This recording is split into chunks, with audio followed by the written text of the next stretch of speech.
Well, Henrik, how long have I known you? Probably about 7 years. I would That's say. right. And all those 7 years, how many times did you get black flag? No, never. Well, you got black flag today, partner. How come?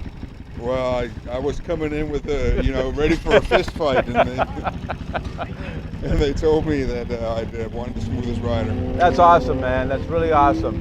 You're looking great out there. That's all picked out of corner workers, out of about 30 students out there, riders. You were picked the smoothest rider. Henrik, you've been riding a lot of times. I know you've been through some tougher times, injuries I remember you've had. Do you think being in smooth is important as far as motorcycling? Oh, absolutely. It's the key. I mean, you have to be smooth. If you're not smooth, the bike suspension can't do its job. The tires can't do their job. So that's a very good way to put it. I agree with you. So talk to me about what is it about smooth and bike suspension, and why is that important for going fast? Well, basically, the point is if you're jerking the bike around, the natural reflections are from the tires or right. the asphalt aren't allowed. They're not allowed to work naturally. So you're trying to fight what really should be happening. And what you do is you upset the bike, and the bike is a lot smarter than we typically are. So I've always worked on trying to be as smooth as possible and really just sit on the bike or sit in the bike and let the bike do its job as I'm going around the track. That's a good way to put it. Also, do you think being consistent is important, and if so, why? Absolutely.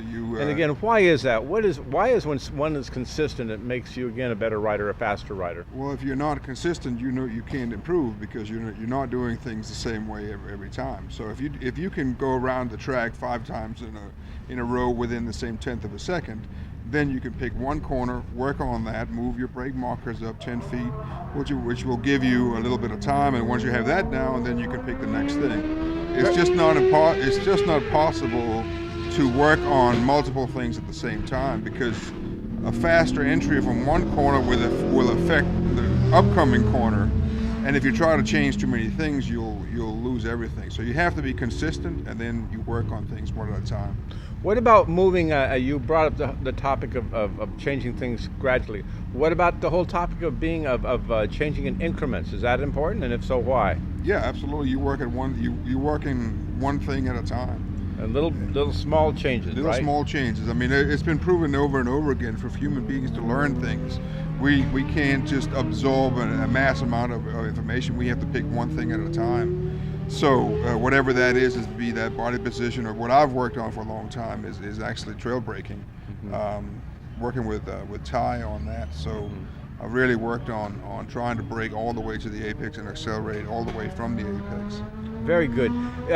You've seen Ride Smart over a 7-year period. Are we exactly like we were saying, or we gotten better, or we gotten worse? No, I think it's gotten better. I've been doing schools with Ty, but I haven't taken a Ride Smart school in a long time because I've been doing it for quite a while. Right. So, but what do you think? Do you think the school's doing any good in the community out there, making people safer riders? Ultimately, that's the mission of Ride Smart, trying to save lives. Do you think we're making any good, or just a waste of time? Absolutely. I think, if I look at how many people are out here in level 1 and level 2 every time, it just blows my mind that there's still new people that will come out and ride the track. And I really feel, because I see guys that come out and quite frankly, are not in control of their motorcycle. Right. And, you have to realize that you're not in control of your motorcycle. Right. And then you've got to go back to basics and learn how to control your motorcycle, and then try to work on going faster. So I think that, doing the Ride Smart school, having the different level of instruction is a great value to the motorcycle society. Henrik, one last question. To somebody out there that's maybe watching this and they have a kind of, maybe you would call it an inflated sense of skill or value or invincibility, or thinking they're a kind of, a Rossi look-alike, and so they're getting in over their heads. What's your advice to them?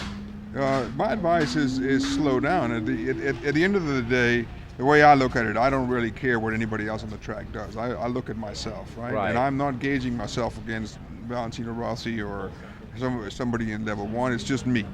And when I go out here, every time I come out here, I want to feel that I've improved on something. Right. And if these guys go out here and you just go stand up there, you'll see them. You know, they get in too hard. They don't know. They're just lucky that they don't kill themselves. Yeah. And to me is like step back to basics. Right.